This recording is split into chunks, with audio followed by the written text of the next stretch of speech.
right.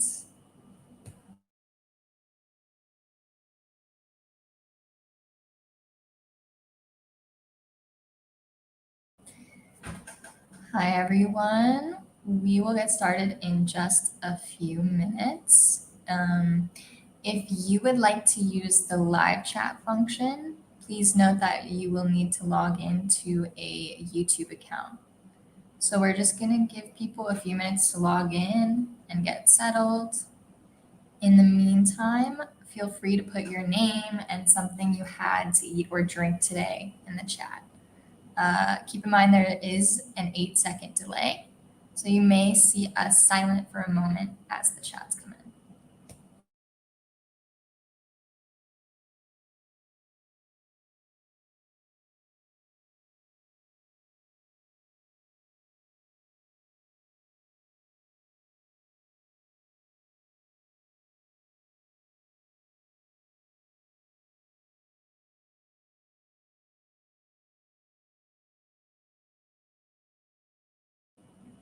Okay. One more time, welcome everyone. We're going to get started in a few minutes. Just letting people file in and get logged into YouTube accounts.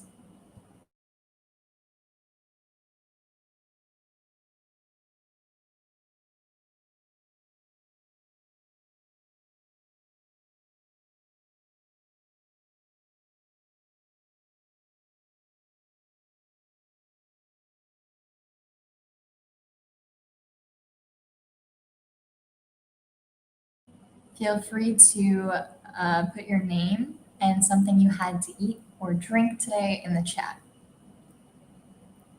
Okay.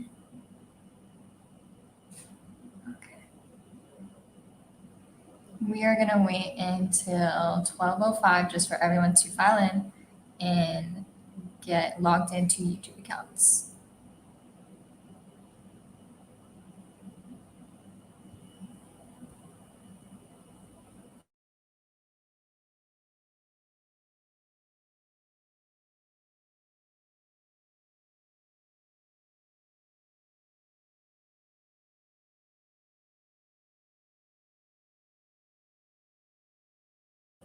Okay, so Emily says, hi there. I've had lots of caffeine today too. All right, awesome. I have not had any caffeine today.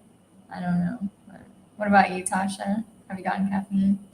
I haven't had any today, so please enjoy for us.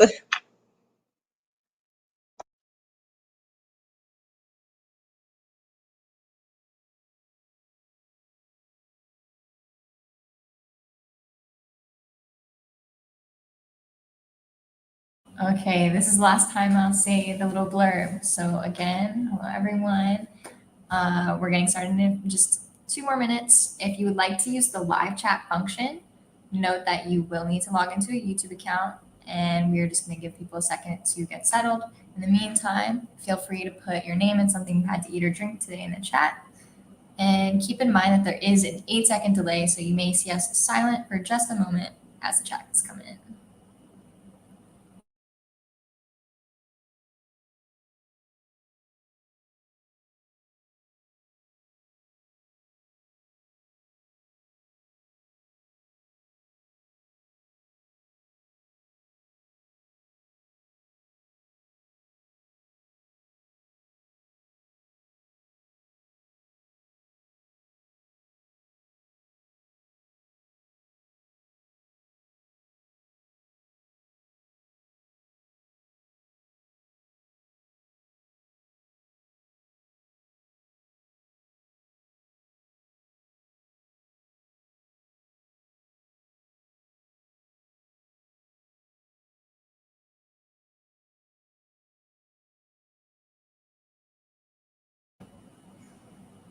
Okay. Tasha, I think I will pass it off to you. Get us started.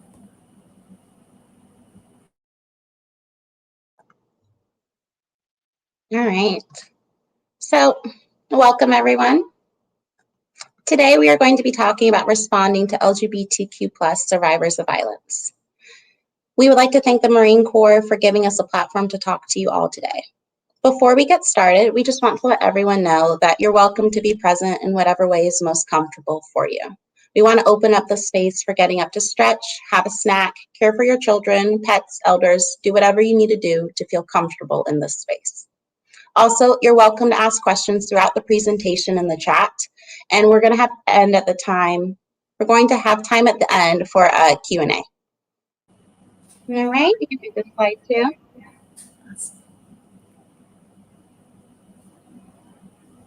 Okay, so we would like to get to know you all a bit as individuals before we start. So please put your name, your gender pronouns, and access needs, and if you'd like to put a fun fact in the chat. For example, my name is Kat. My pronouns are she, her, or they, them, and my access need right now is air conditioning, and I also have a rock collection. So yeah. So again, there is an 8-second delay, so we might just be silent for a little while while we wait for you guys. But for now, I will pass it off to Tasha. So my name is Tasha. My pronouns are she, her. My access need today is drinking water, and I have a tea collection, so lots of different types of teas. I'm definitely going to need to see the collection sometime and partake. I do love tea. It's spilling out of the cabinet, so you're welcome at any time. Awesome. All right, let's see.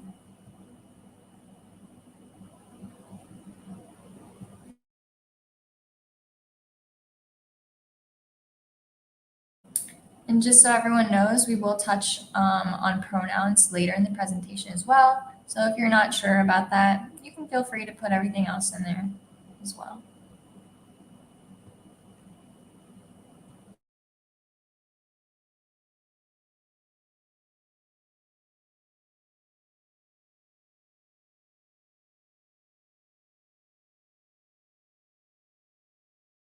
Okay, I'm gonna wait 8 more seconds just in case.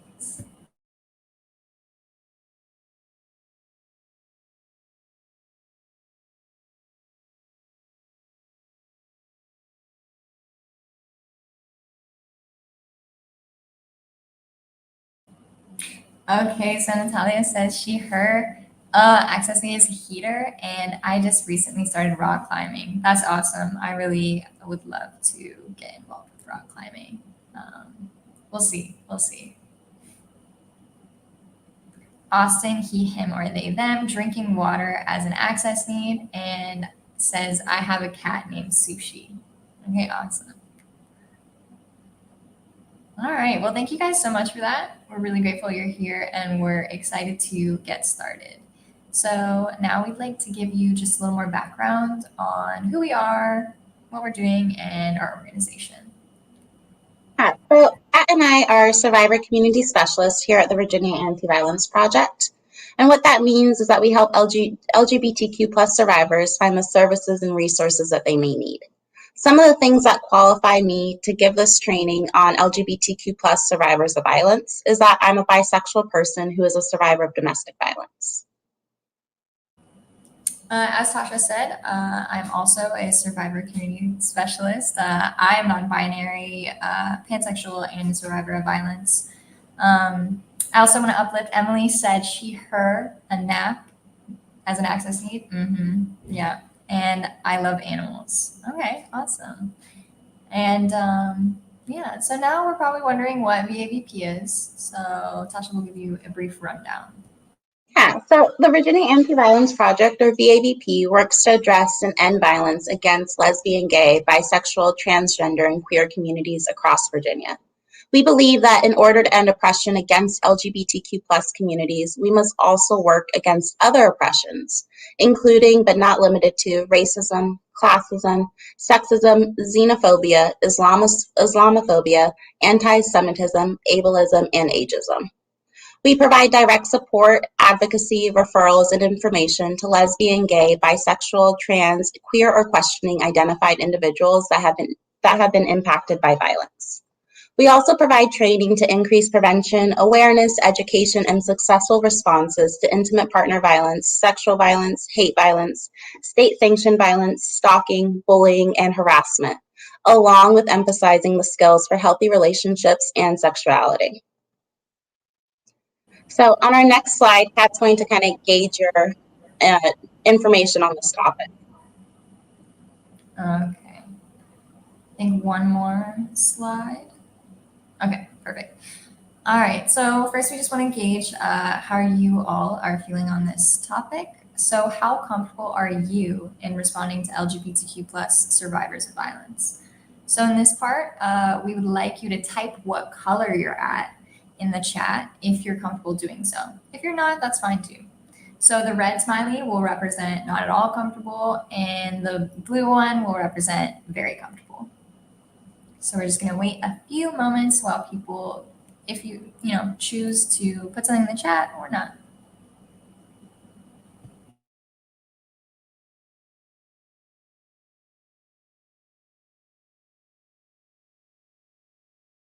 We can call the first one blue, second one turquoise, third yellow, fourth orange, and fifth one red.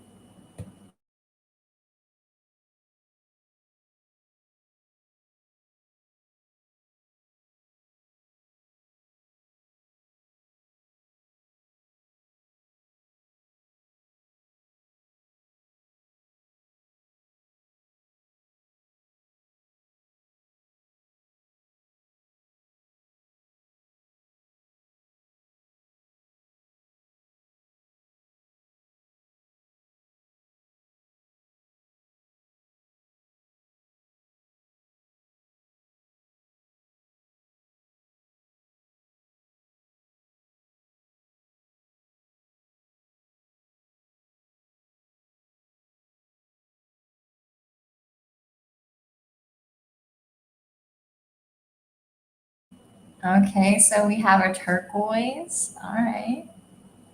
Anyone else? Okay, blue. All right. I'll wait 8 more seconds.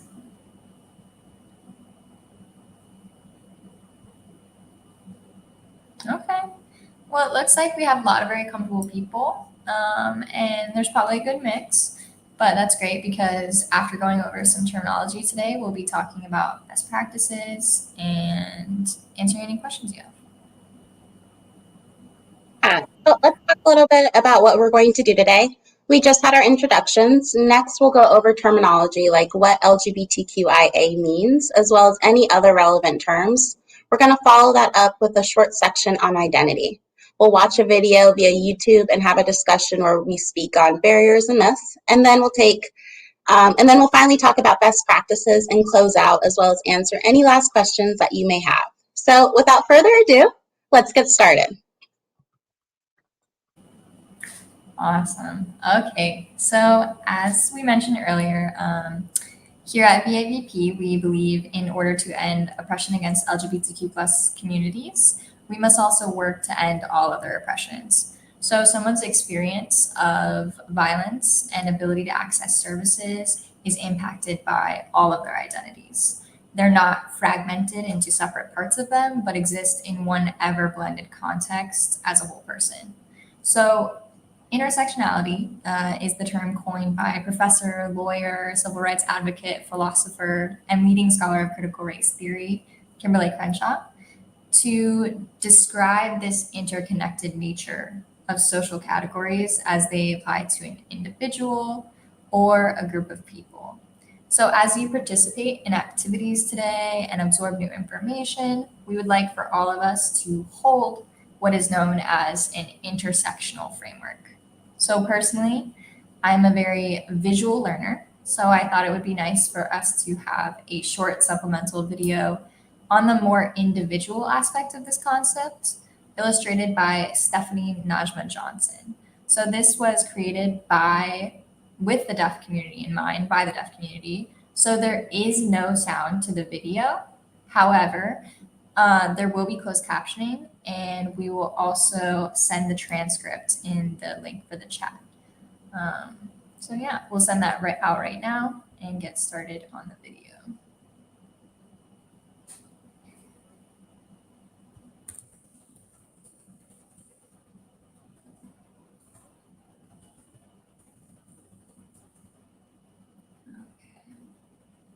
Okay. Just a moment.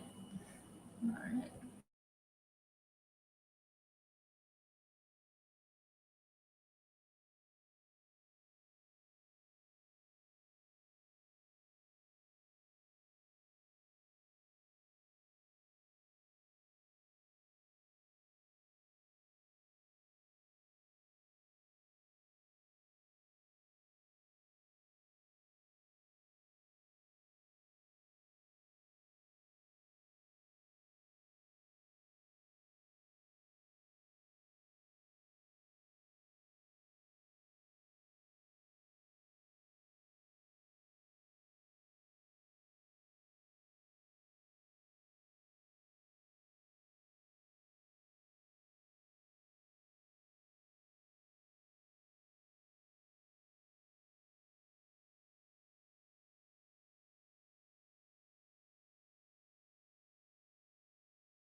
So thank you all for being with us during that video.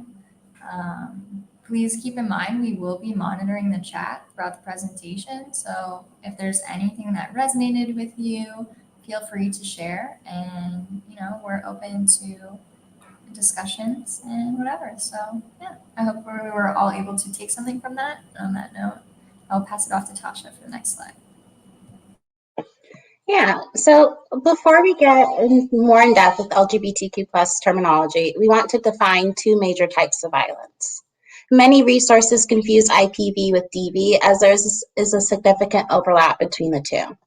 Intimate partner violence refers to interpersonal violence at the hands of a romantic sexual partner, while domestic violence refers to any dynamic of violence present within a shared living space, such as a home or a shelter. This means that domestic violence can occur between a parent and a child, between siblings, grandparents and grandchildren, roommates, etc. Still, IPV and DV often occur simultaneously in situations where romantic and/or sexual partners are cohabitating. Both of these types of violence rely on an imbalance of power. We live in a society rife with deeply ingrained and socialized imbalances, including marginalization by race, gender, sexuality, disability, economic class, age, immigration status, and more.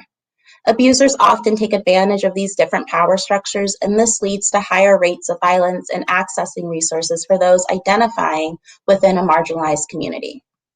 So on that note, before we get into terminology, I would like to say that the LGBTQ people are not a monolith.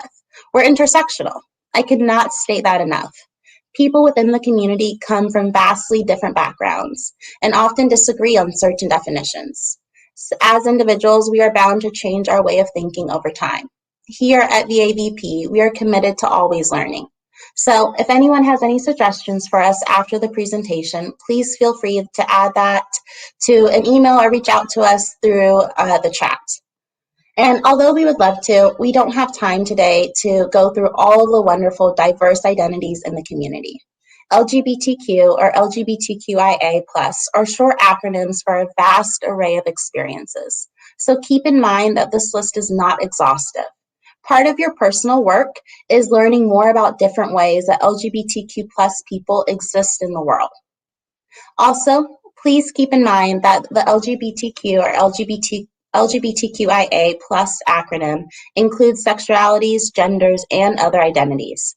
It's important to be aware of these differences and especially know that people's gender identity is not a predictor of their sexuality and vice versa.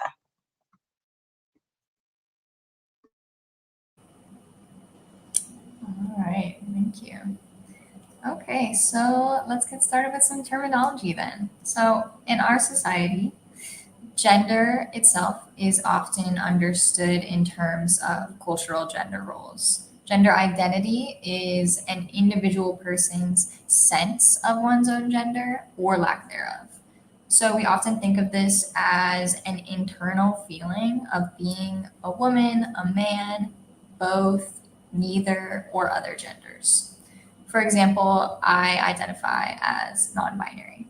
So, sexual orientation, on the other hand, is a culturally defined set of meanings through which people describe their identity, usually in relation to the gender or genders to which they are attracted.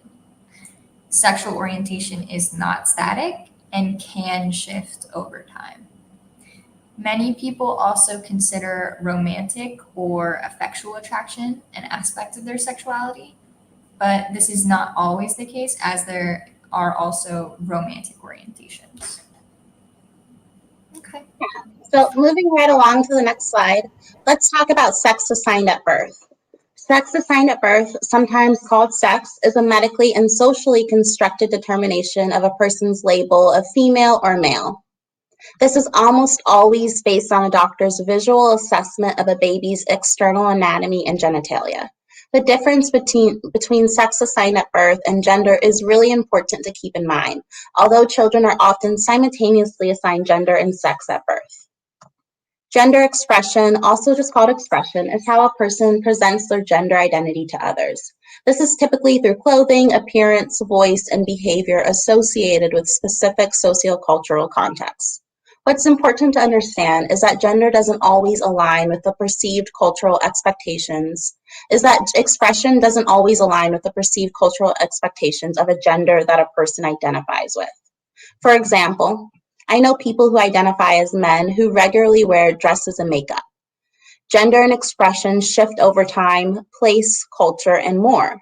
We should be prepared to meet people who do not conform to our expectations of how certain genders should look and behave. Another word that you might have heard before is transitioning. This is the time when a person begins living as the gender with which they identify rather than the gender they were assigned at birth. This may include changing one's first name and dressing and grooming differently, but keep in mind what we talked about with expression. Expression looks different for everyone. Someone may transition and change nothing but their identity. Also, something to note is that we should avoid using terms like passing, preoperative, or sex change. Transitioning is a term that is most often used and most accepted by the community. And it's the most inclusive of people who are transitioning in whatever way is best for them. All right. Okay, so on that note, let's talk a little bit more about sex assignment.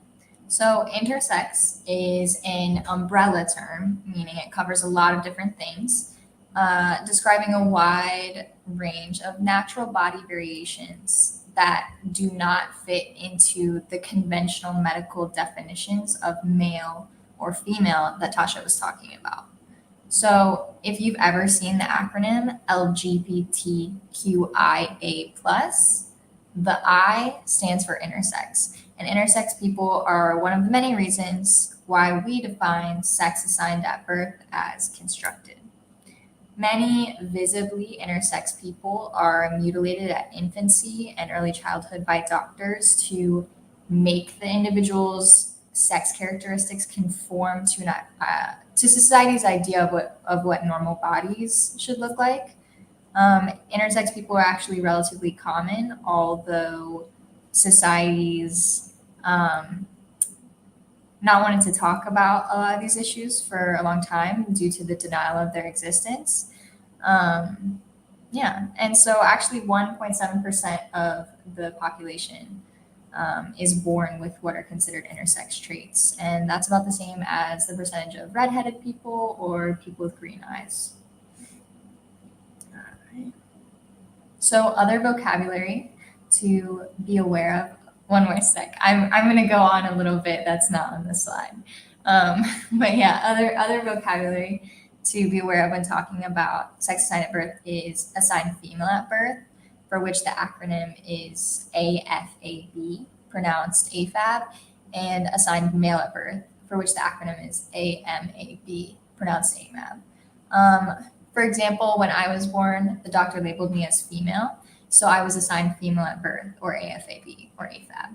The gender I identify with, however, is non-binary, so they're just a little different.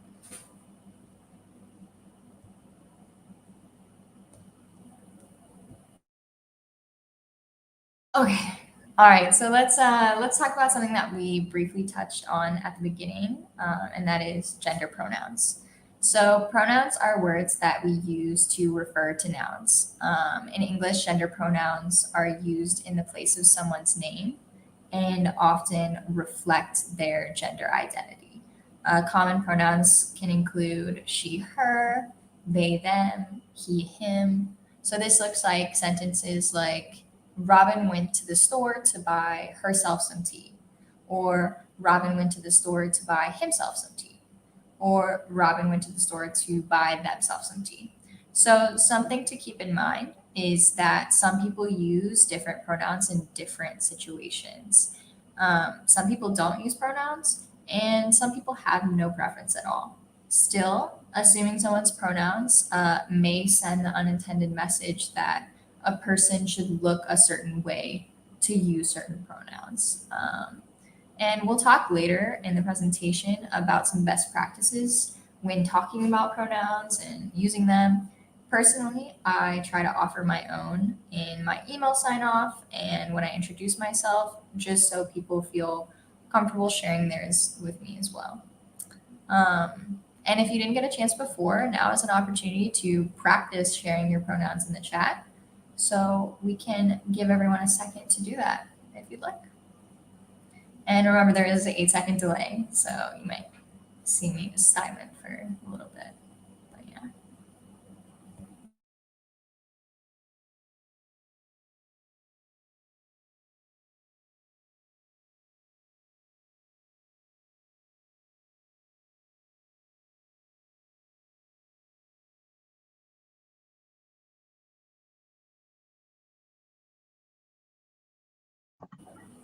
So I hope you all had a moment to put your pronouns in the chat. We're going to head on to our next slide and talk about sexuality. A lesbian person is usually a woman whose primary sexual and/or romantic orientation is towards people of the same gender. A gay person is usually a man whose primary sexual and/or romantic orientation is towards people of the same gender. Gay can sometimes be used as a blanket term for people who are not straight or heterosexual. However, we recommend to not use this as a blanket term unless previously discussed with the person, as some people in the community prefer not to use it that way. Next, bisexual is a term for people who experience sexual and/or romantic attraction to someone of your own gender identity and of other gender identities. One thing we also want to address is that some non-binary and/or gender non-conforming people also identify exclusively as lesbian or gay. For example, a non-binary person who identifies as a lesbian may have some connection to womanhood and be primarily attracted to women and thus feel that that identity fits them best. We should be prepared to encounter people whose identities do not necessarily coincide with our own preconceptions.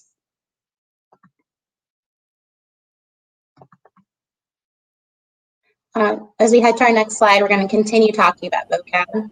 All right, thank you.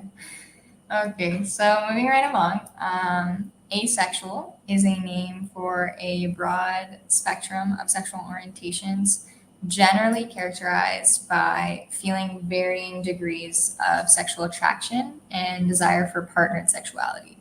So again, if you've seen the acronym LGBTQIA+, the A stands for asexuality.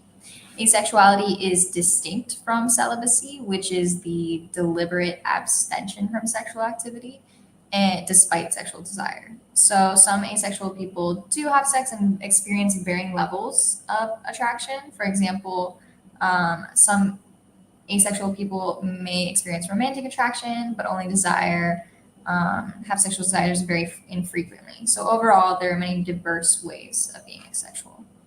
Pansexual is used to describe people who have romantic, sexual, or affectional desire for people of all genders. This has some overlap with bisexuality, and different people have different reasons for choosing one label over the other. Bi plus is also sometimes used as an umbrella term to include bisexual, pansexual, and other identities that include attraction to multiple genders. But I most often see that term when doing research and organizing. So yeah, let's move on to gender. Next slide, please. So speaking of gender, transgender is a term for people whose gender identity and/or expression is different from those cultural expectations typically associated with sex at birth. Sometimes it's used as a blanket term for people who do not identify as cisgender.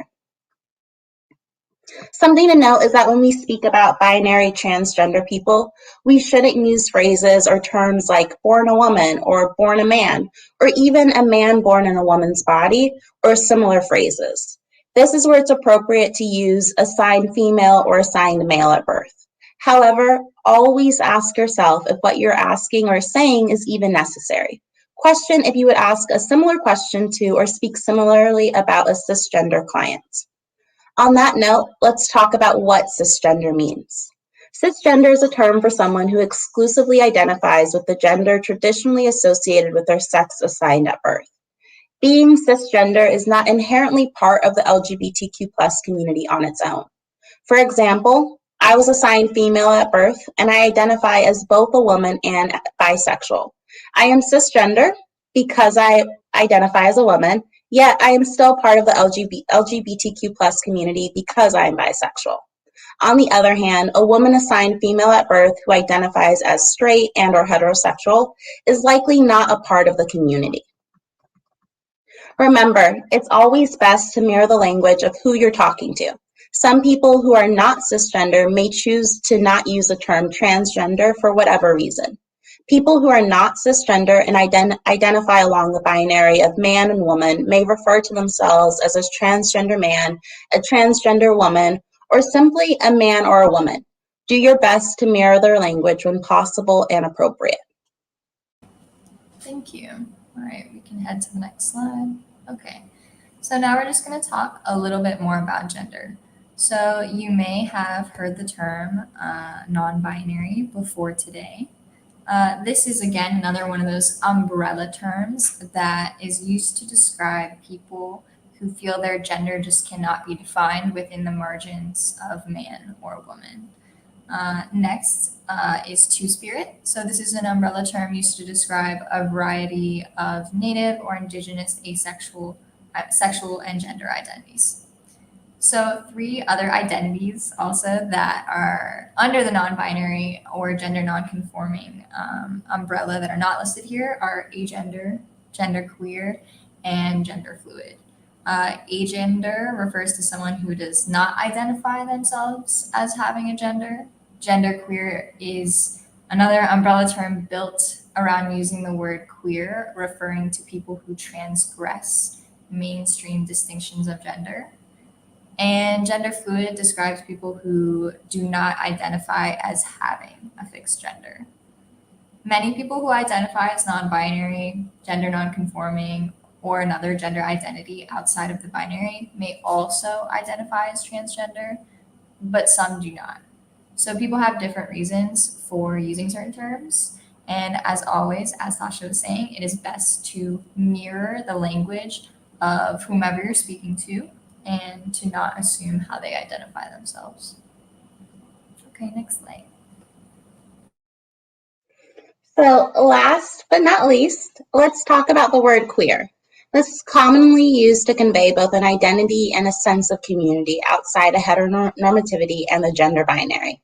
This is often used in a way that transcends both the boundaries of sexual orientation and gender identity.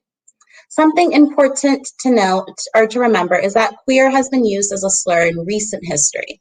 We have to be aware of intersectionality here, as many older people in the community do not identify as queer and associate this word with traumatic experiences. I know we said this so many times before already, but again, it is always best to mirror the language of someone you're talking to. With the word queer specifically, if you're not in the community, it may be wise to check with a person who has already self-identified with queer as to whether they're okay with you using it or if they would prefer you use another term.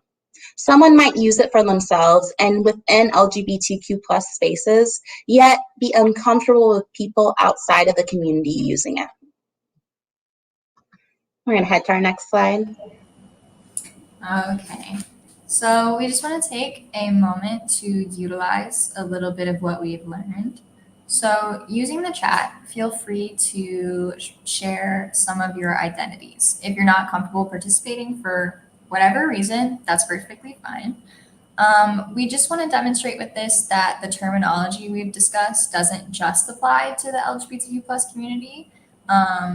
Many people benefit from having ways to describe their identity, and these terms intersect in the context of a whole person.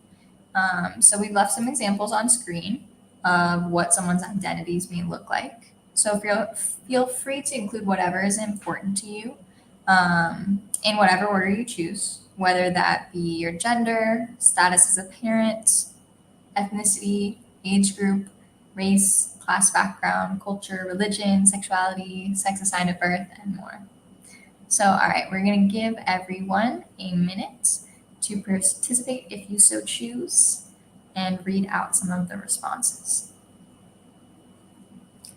And we can also not read out names if you would prefer.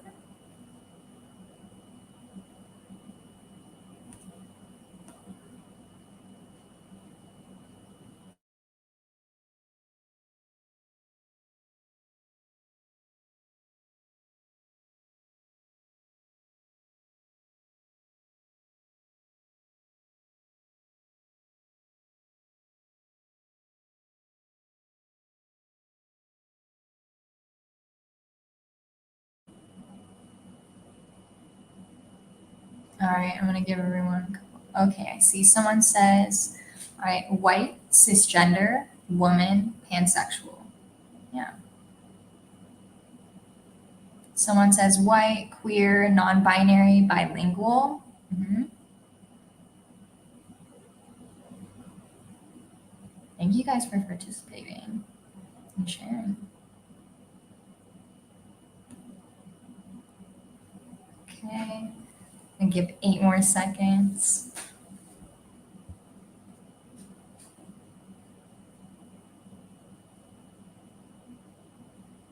Okay.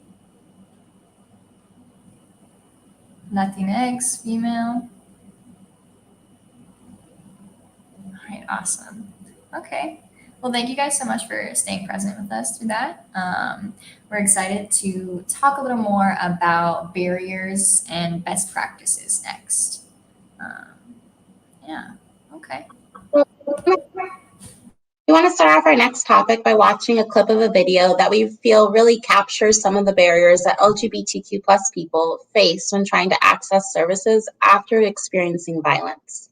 We will be discussing this in the chat afterwards, so please try to take note of the barriers faced by the client as described in the video. So one moment and we'll get started.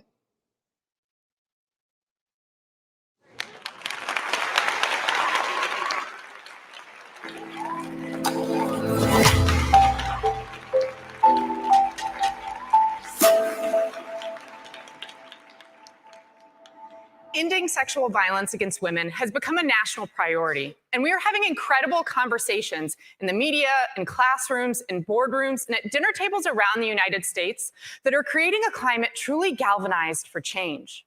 But while the visibility surrounding the issue has increased, the violence itself has not ended. And what that tells me is we need to move beyond visibility and generate a solution that ends sexual violence for all people. What that demands is truly understanding the scope of the problem and appreciating who is at the greatest risk of experiencing sexual violence. In our country, we have a dominant narrative of who the sexual assault survivor is. And that narrative is impacted by the media, like the women of the Time's Up movement, Dateline, CNN, The Today Show, and of course by storylines on Law & Order SVU.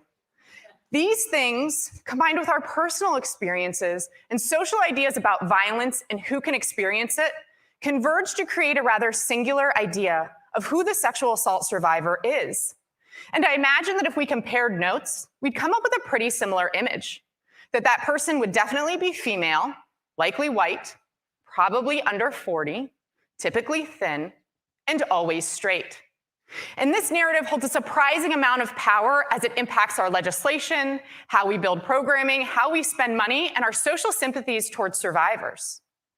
Most simply, this narrative is of the white, female, straight survivor. And to be clear, this narrative isn't wrong. It's real and it's important, but it is incomplete. It is incomplete because it does not represent the experiences and stories of people at the greatest risk of experiencing sexual violence, the LGBTQ community. The data we have surrounding assault against LGBTQ people is alarming. We know that 44% of lesbians will be raped, experience physical violence, or stalking by the hands of an intimate partner, compared to 35% of straight women. We know that gay and bisexual men are both twice as likely as straight men to experience sexual harassment, and that 1 in 2 bisexual women will be raped in their life. And 1 in 2 people who identify as transgender will experience sexual violence. And I want to repeat those last 2 statistics because they are so important, that 1 in 2 bi women and 1 in 2 trans folks will experience sexual violence at least one time in their life. That is 50%. And that number is not just alarming, it is unacceptable. And because sexual orientation and gender identity do not live in silos, and we are complex beings with multiple identities, we necessarily have to take an intersectional lens to this issue. And when we do, we see that LGBTQ people of color are more likely to experience all forms of violence, including sexual violence, and that LGBTQ people who are unstably housed, have a disability, are imprisoned, or do sex work, are at an exponentially greater risk. Now, I have suggested that our cultural narrative is incomplete because it does not reflect those experiences and stories, but maybe I need to pause and take a step further back, Because maybe the problem begins before this narrative is reinforced to the exclusion of the LGBTQ community. Maybe the problem begins before the narrative is written. Maybe it's written in a different language, a language that doesn't translate to the queer community, communities of color, or anyone who shares a marginalized identity. So bear with me.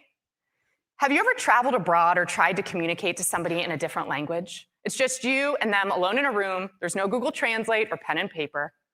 I think we can all remember those feelings of confusion and maybe irritation. But imagine it's an emergency, and it's only you and that other person alone in the room. You repeat what you need over and over as your voice grows louder and they look back at you with a blank stare. So you start to scramble to find a different way to communicate, but your heart beats faster, that tension rises, and you start choking on those feelings of confusion, anxiety, fear, desperation, and hopelessness. That is what a queer survivor of sexual violence faces when confronting systems, institutions, and people that do not speak their language. My work and my passion is serving queer survivors of sexual violence. By day, I run the Empower program, which is the first program in the nation designed specifically to meet the needs of LGBTQ survivors of sexual violence. The Empower program, its staff and patients truly give me life. By night, I'm a clinical psychologist with a private practice specializing in LGBT mental health and trauma. So over the course of my career, I've had the privilege of sharing in the healing journey of hundreds of queer survivors of sexual violence. And their stories are unique and complex and punctuated by resilience. But today I'm going to share just a small part of one person's story, a person I'm going to call Rain. Rain was a queer trans woman of color in her early 20s that moved to Chicago because Chicago offered this queer utopia, this opportunity to go by her pronouns, her chosen name, and be surrounded by people that not only validated her identities, but shared them. Rain came to see me about a year after moving, presenting with high levels of anxiety. In our work together, it became clear that she was experiencing significant violence in her intimate relationship. Rain's live-in partner would threaten to out her at work, repeatedly said hurtful and harmful things about her body, and again, over and over, told her that no one would ever love her because she was trans. All of this was a means to manipulate, force, and coerce Rain into sex that for her was never consensual. But Rain never called these experiences rape or sexual assault because they were normalized by friends who shared similar experiences and invalidated by her family that loved this partner and couldn't imagine them causing this much harm. So the work Rain and I did centered on consent, safety planning around the violence, and finding ways just to help her make it through the day. And we were making real progress. That was until Rain got a new job that required her to take the train to work.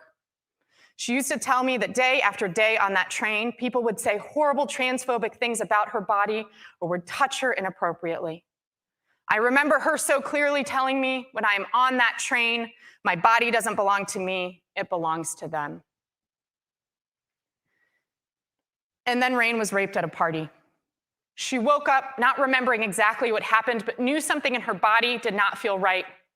So like the good survivor, she went to the hospital for a rape kit. And when she checked in, the receptionist was unable to gather her pronouns or chosen name in the medical record. And what that meant is when she was called back, when it was her turn, she was called by her dead name. Her dead name is the male name assigned at birth. The name that doesn't fit for who she is, the name that invalidates every core of her being, the name that causes her harm. But Rain swallowed that pain, mustered the courage, and went back to the exam room where she crawled on the table next to that scratchy gown. She looked down at her wrist to the medical ID bracelet that so boldly pronounced her dead name. Yet another reminder of her invisibility in a system designed to protect and support survivors. And then Rain overheard the nurse say, "We have a code R in exam room 3. He wants to do a rape kit, so we have to call the police. But before we do, does anyone know how to do a rape kit on him? You know, on someone like him?" And with that, Rain's anxiety mounted so high, she panicked and fled the emergency room without the care she not only needed, but deserved and was her right. Rain's friends and family did not speak her language when they didn't understand the sexual abuse in her relationship. The medical system literally did not speak her language when they were unable to capture her pronouns or chosen name in an electronic medical record. And the nurse certainly didn't speak her language when the nurse continued to misgender her and felt unprepared to do a trans-competent rape kit. Rain was pleading and begging for help from systems, institutions, and people that did not speak her language. They spoke the language of the white, straight, female survivor. I hope that Rain's story demonstrates that the language we have that dictates our programming and how we talk to and about survivors is not just incomplete and insufficient, but it causes harm. So in order to end sexual violence for all people, we need to learn Rain's language.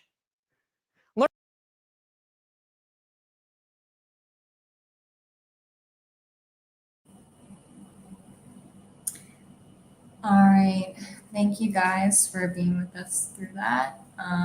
Feel free to take care of yourself and whatever you need to. I know that, some of those topics can be hard to hear about.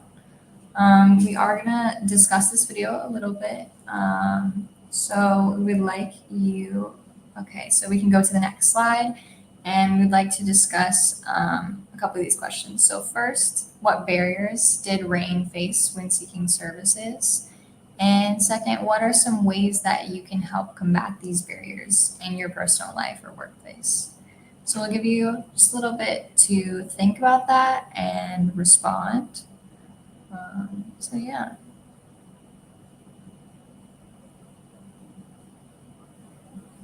And you can answer one or both of the questions or none, completely up to you.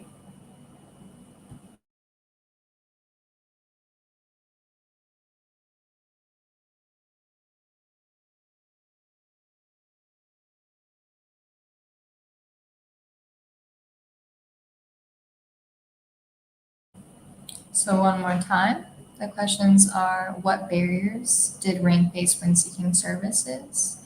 And what are some ways that you can help combat these barriers in your personal life or workplace? Or how can you support LGBTQ plus survivors in your personal life and or work?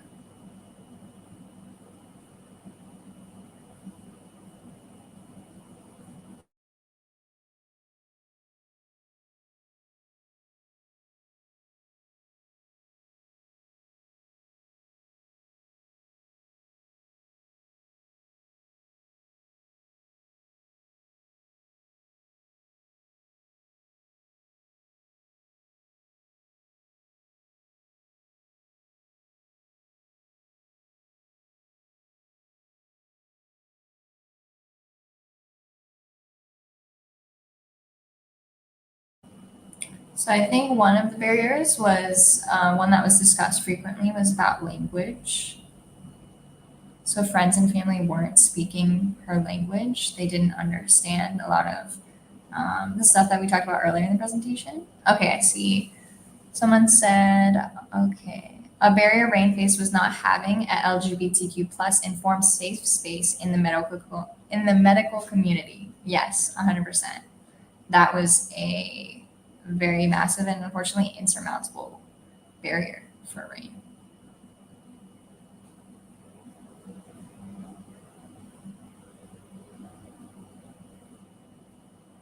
So the medical professionals neglected to gather pronouns. They misgendered her. They continued to use the wrong pronouns. And that resulted in Rain not being able to get the care that she needed. They also neglected to ask for her chosen name, dead named her throughout the process. Okay, I see. Someone else says, the barriers included the systems that she reached out to, not speaking her language, and understanding how to meet her needs in a respectful way. Exactly.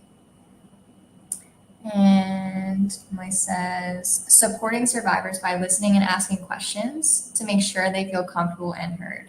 Yeah, exactly. That's a great way of supporting LGBTQ plus survivors. Mm-hmm. You can, asking questions is always great because then you're not assuming anything. You're understanding how they feel, what they need, what they want, and where they're coming from. Thank you guys for, okay.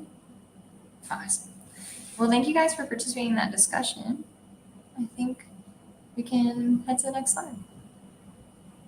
Yeah, so now we're going to take a moment to just give an overview of some of the things that were touched on in the video and in our conversation now. We're going to go to, and so first, we want to talk about institutional and systemic barriers. These are larger scale issues. This list is just some of the ones that we have come across the most, and it is not exhaustive. First, one of the things we most often hear from LGBTQ plus survivors is that they feel like they have to train the professional. This is an added stressor when they are already experiencing trauma and have serious unmet needs that they are seeking support with. And that's why it's so important that all staff and volunteers are trained to work with LGBTQ. Next is stigma or risk of disclosure. Often, abusers will use someone's status as LGBTQ plus as a form of control. Many people are not out, and there are added risks to seeking help in these scenarios. They could lose familial, financial, or other support through being outed. This is why clients need to know that their information, including identities, is completely confidential. Many survivors also have a valid mistrust of systems. Unfortunately, re-victimization occurs through law enforcement, medical providers, and advocates. Many people seeking help have already experienced either ignorance or hostility in a lot of these spaces. There is also a very real and very recent history of the criminalization and state-sanctioned destruction of LGBTQ plus people in the spaces, especially targeting LGBTQ plus people of color. In addition, there are systemic inequities that create more barriers to and for LGBTQ plus people, especially when they are at the intersections of different forms of oppression. Often, LGBTQ plus people are much less likely than others to have financial safety nets and much more likely to live in poverty. We are more likely to experience specific health disparities, and in many states, we are still not protected by law to ensure that we get equitable access to services that we need. These inequities increase dramatically along the lines of race, ability, gender, and with BIPOC, disabled people, women, and transgender people facing some of the largest disparities. So for people with gender nonconforming or non-binary identities, they have to face societal preference for binary genders. This often presents as ignorance or overt hostility. LGBTQ plus survivors also meet another barrier when most advocacy and victim services are designed to serve straight, cisgender women. Many have not had training or developed infrastructure for serving LGBTQ plus people. This is where cissexism, homophobia, transphobia, biphobia, and other forms of oppression against LGBTQ plus people come into play. To this day, many LGBTQ plus people, especially men and transgender women, are being turned away from advocacy services. In fact, 85% of victim advocates surveyed by the National Coalition of Anti-Violence Programs reported having worked with an LGBTQ plus survivor who was denied services because of their sexual orientation or gender identity. So even showing up requires a massive amount of vulnerability. Even when transgender or non-binary people are not turned away, they are often re-traumatized by providers refusing to give specific services or use their pronouns and name, as we saw with Rain's story earlier. Thank you. All right, so now we want to touch on some normative beliefs, myths, and misconceptions that affect survivors. I see there's another comment in the chat, which actually relates perfectly to this, which is from Caitlin. It says, the same way that service providers need to be trauma informed, they should also be LGBTQ plus informed as well to best assist the community when experiencing these types of traumas, or frankly, any kind of trauma. That is so true. And part of the reason why we want to talk about myths and misconceptions so that people are better informed to assist the community. Okay. So the first part we want to touch on here is that abuse in LGBTQ plus relationships is often downplayed. There is a false narrative that abuse is only perpetuated by men against women. Both within and outside of the community, abuse between women is often considered to be less serious than that between men and women due to societal beliefs about women being incapable of abuse. On the other hand, when male survivors do come forward about the abuse that they have faced, they are often not treated with the same empathy and respect as female survivors. There are also often less support groups and shelter services available to them. And both of these issues have a root in misogyny. In addition, transgender women are often discriminated against even within women's spaces due to beliefs that they are dangerous or not real women, or beliefs that other clients may not be accepting or not feel safe. These ideas are based on stereotypes and fueled by transphobia and misogyny or trans misogyny. Also, the hypersexualization of LGBTQ plus people often leads to a lack of understanding from providers. This is especially relevant for bisexual people and others who are attracted to more than one gender, who face this issue even more so, as there's a false narrative that they are more willing to engage in sexual encounters than others. So even when they do come forward about violence, they're often met with doubt or even outright disbelief. Another myth that survivors often face is the belief that LGBTQ plus people are easily identifiable through certain mannerisms or physical characteristics. This is simply not true, and it's why we need to bring all of our training in to each interaction and continue learning so that we can support survivors. Okay, so let's get into best practices. We are going to divide these up into individual, interpersonal, and organizational. So just you and other people, and that organization itself. Okay, thank you. So first, on an individual level, we recommend that you assess your own values and beliefs regarding sexual orientation and gender identity. So is there anything you take for granted or things that you need to do more research on? As you do that, address your internal biases. So are there certain identities that you may unconsciously or consciously consider more valid or understandable than others? Do you have a preference for engaging with cisgender or straight people? It's our job to do this personal work beforehand, just so that we don't traumatize people or re-traumatize people coming to us for support in vulnerable times. When you inevitably do find yourself in places where you're lacking knowledge or you need to do more work, educate yourself. It should not fall on survivors or LGBTQ plus staff at your organization to serve as tokens and train us in the places we are lacking. But all of us have more to learn, for sure. Still, it is important to acknowledge this work is lifelong. So language and identity are not static. Things will continue to change in our lifetimes. This presentation will probably be drastically different in 10 years.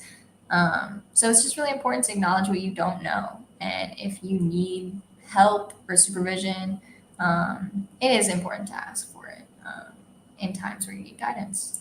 So yeah, on that note, next slide, interpersonal.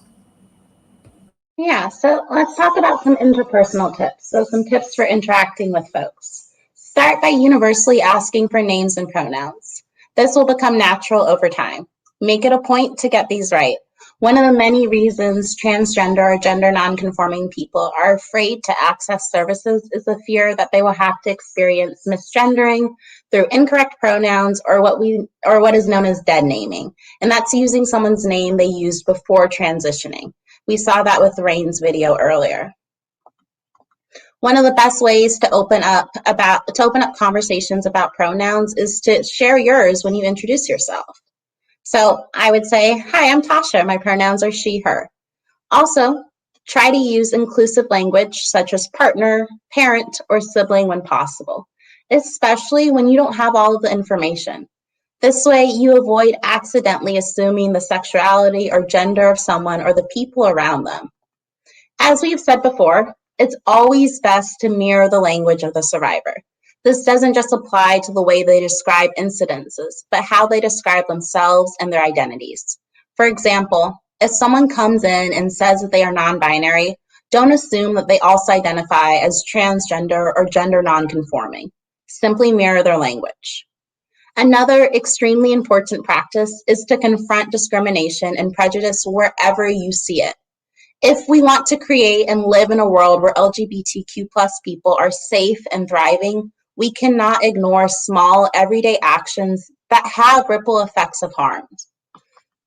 We understand that these conversations can be tough. One thing I have found that helps me with these conversations is coming from a space of compassion and knowing that I too make mistakes. Still, LGBTQ plus people shouldn't have to come from that place, educate others, or put themselves at risk when prejudice directly affects them. This is where allies have to step in. We're all bound to make mistakes. I know I do. So it's important when you make a mistake or when you mess up or cause harm, apologize. Move forward with changed behavior. The apology doesn't have to be drawn out. And in fact, it's usually better for the individual you're speaking to if you simply say sorry and try again, this time with the correct pronouns. Ultimately, we are all going to mess up sometimes, and it's okay. Just make a commitment to yourself and to the person, either internally or out loud, to consistently do better in the future. And then do the work that you need to do to achieve that. So we're going to talk about organizational practices. Okay, thank you. So some of this information may apply more or less to you specifically. However, I still think it's important for everyone to hear. So first, start by including an actual and or perceived sexual orientation and gender identity non-discrimination policy for your organization. This should read very similarly for both who you hire and other people that you interact with. And it should not only be discussed with people who are LGBTQ plus. All staff need to know your policies so that they understand that not only are they protected, but also behavior targeting LGBTQ plus people will not be tolerated. If you already have a non-discrimination policy, or if you're just thinking about it, it's still important to recognize that having an inclusive non-discrimination policy is not enough. If staff and volunteers are serving people because of the policy or interacting with people but haven't received training or don't have the knowledge to truly engage with LGBTQ+ people in a competent way, then there's still harm being caused. So another important thing to implement is using inclusive language on agency forms. So for example, all forms including gender and sex ideally should have a write-in response as well as inclusive options.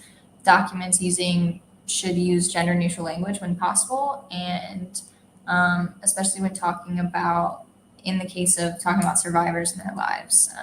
You can do this by using they, them pronouns or continuing to use the gender neutral language that we discussed in the interpersonal best practices.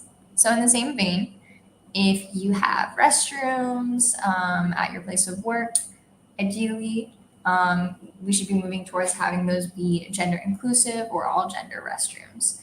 If there are other companies and buildings, you can always propose these changes and talk to them about your ideas.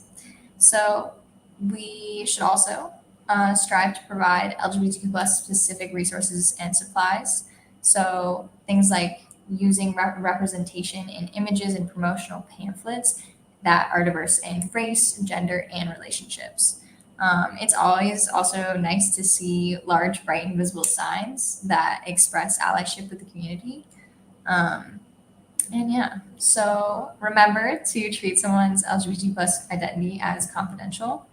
You don't know if clients are out or who they're out to, or staff members who they're out to. Sometimes people may even share something with you and bring someone as support, and they may have shared something with you that they didn't share with someone else. So just try to treat this the way you would confidential medical or legal information. In addition, it's always good to provide anti-homophobia or transphobia training for all staff and anyone else engaging with the organization. this should occur regularly to account for new hires, as well as new information as trainers update their work and as our language changes. This is important because if everyone at your staff is trained, save for one person at one outreach event and they say or ask something inappropriate to someone, that person will most likely not only not engage with your organization in the future, but they'll also tell other people not to. The LGBT plus community is tight knit and small, so incidents like that don't stop at the one person that was spoken to. They really ripple out. On that same note, if you're gonna refer, like someone comes to you for support and you want to refer them somewhere, make sure that those referrals are LGBTQ plus inclusive and accessible before sending people their way. And last but not least, connect with your local LGBTQ plus community. If there is an LGBTQ plus resource center near you, ask them if they would like to partner with your organization and what they think your agency needs to serve the community better and to support the community. And listen and learn from the people who work for you and the people you know in the community so that you can do better each time. Okay.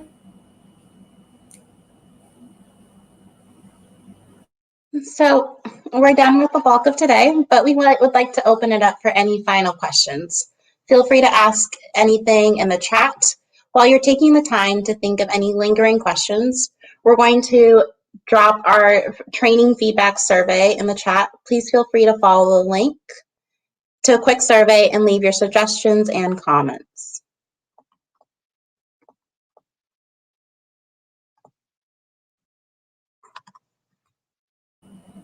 Thank you, everyone.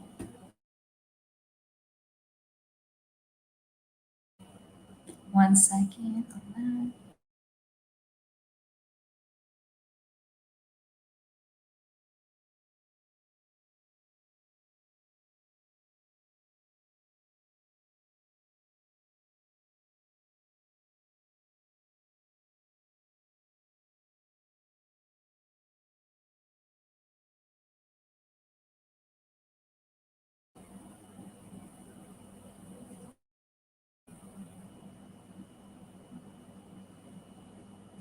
So we'll continue to accept any questions you all have. I think we can go to the next slide just so in case anyone would like to take down contact information, they can do that. Okay, no questions, but incredible presentation. Thank you so much. Thank you. Thank you so much. And thank you so much. All right, thank you all. We will stick around for at least another 5 to 10 minutes if anyone has any questions. I see there are still a couple people here. If no one said anything in a few minutes, we might do a grounding exercise to close out. Who knows?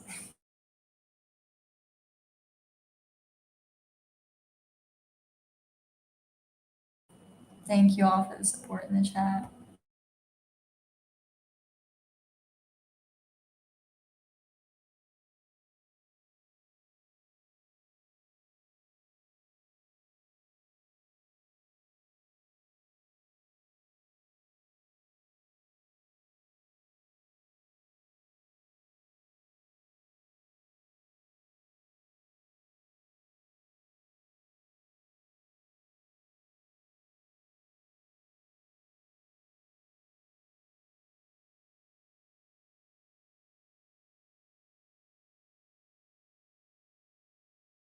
Okay.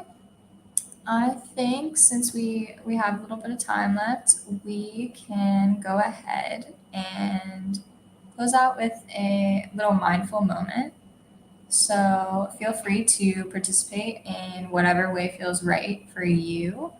I think it's important to stay grounded after a lot of screen time.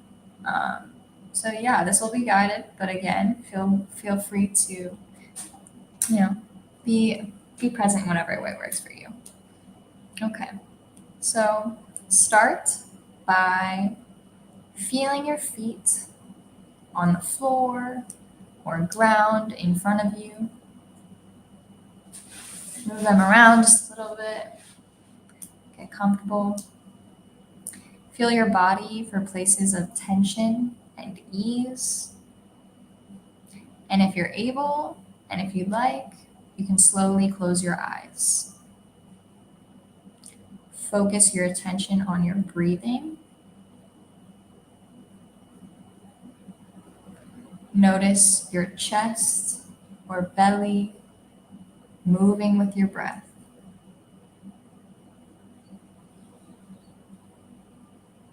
Notice the inhale and exhale. Now try taking deeper, unrushed breaths.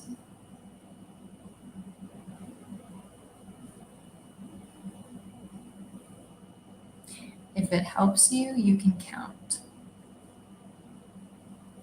Now let your mind wander wherever it wants to go as you continue breathing deeply.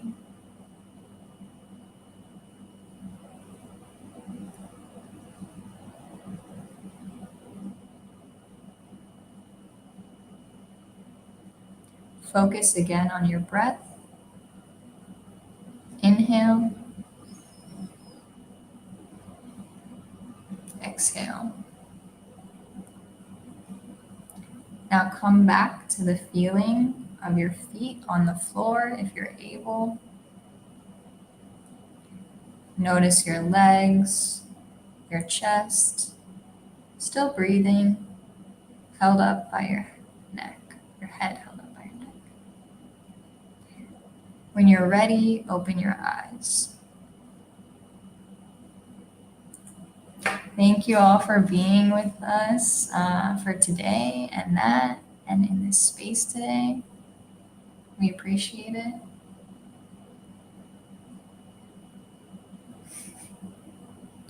Okay.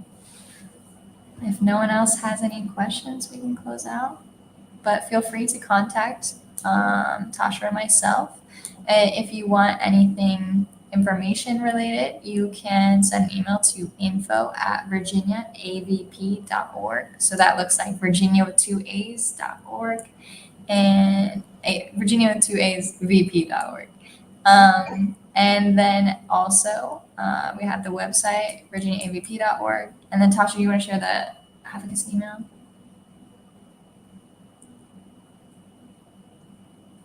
Okay. Yeah, there it is right across the bottom of the screen. Thank you for that, Austin. Awesome. And don't forget, if you'd like to sign up to the newsletter at virginiaavp.org/signup.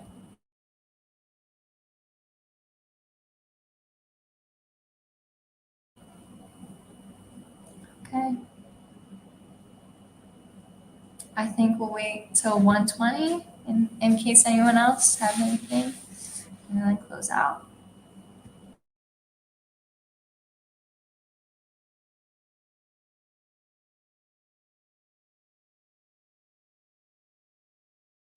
Thank you all again for staying with us.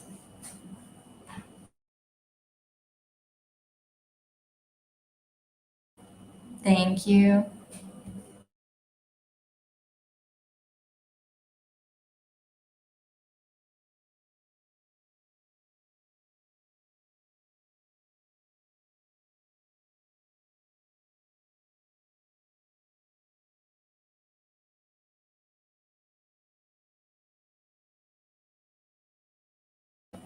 All right, everyone. Thank you. Have a good afternoon.